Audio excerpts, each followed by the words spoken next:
Welcome to Kenton Teaches. Enjoy the video. You start by preparing the Redmi Note 11. Charge it above 50% and join Wi-Fi so the process won't fail midway. Once done, back up photos and contacts. Removing an account can affect synced data. Next, open Settings and enable developer options by tapping MIUI version 7 times. This unlocks the controls you'll need. Make sure you remember the device PIN or password.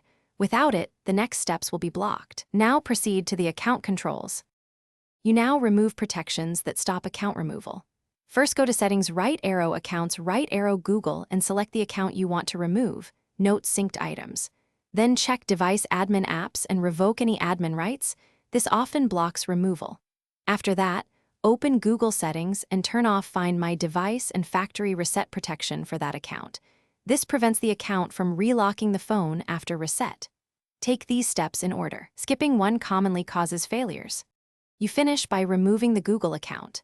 In Settings, right arrow Accounts, select the Google account and tap Remove Account, then confirm with your device PIN or password.